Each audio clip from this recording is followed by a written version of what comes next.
जमिनीची बेकायदेशीरपणे मोजणी केल्याप्रकरणी भूमी अभिलेख कार्यालयातील अधिकाऱ्यांना जिल्हा व सत्र न्यायालयाकडून अंतरिम अटकपूर्व जामीन मंजूर।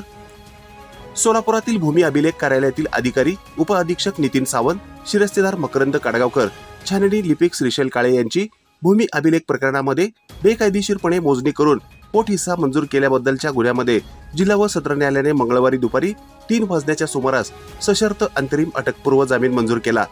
यात हकीकत अशी की फिर्यादी SV पोद्दार यांनी सोलापूर हद्दवाड भागातील मजरेवाडी येथील बिनशेती खुली जागा सर्वे त्याचा क्रमांक 306/1 व नवीन सर्वे त्याचा क्रमांक 154/1 या जागेचे एकूण क्षेत्र 4 हेक्टर 77 आर या मिळकतीवर फिर्यादी व फिर्यादीचे 5 चुलत भाऊ असे एकूण 6 जणांचे वारसा हक्काने मालकी आहे।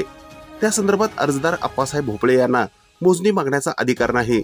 या प्रकरणाची कोणतीही कल्पना अथवा नोटीस न देता फिर्यादीच्या गैरहजेरीत वर नमूद मिळकतीच्या परस्पर मोजणी करून यातील संबंधित अधिकाऱ्यांनी अधिकाराचा गैरवापर करून इतर मिळकत धारकांना त्याचा फायदा करून दिला अशी फिर्याद दिली होती। सदर प्रकरणी भूमी अभिलेख अधिकारी नितीन सावंत, मकरंद काडगावकर, श्रीशैल काळे यांनी अटकपूर्व जामीन मिळण्याकामी अर्ज दाखल केला होता।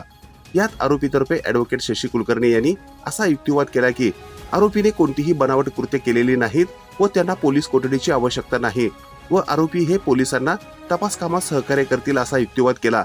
आरोपींच्या वकिलांचा हा युक्तिवाद विचारात घेऊन सत्र न्यायालयाने आरोपींचा पोलीस ठाण्यात दर रविवारी हजेरी लावण्याच्या अटीवर सशर्त अंतरिम अटकपूर्व जामीन मंजूर केला। ताज्या घडामोडी पाहण्यासाठी आजच महाराष्ट्र सुखदेव न्यूज या YouTube चॅनलला लाईक आणि सबस्क्राईब करा।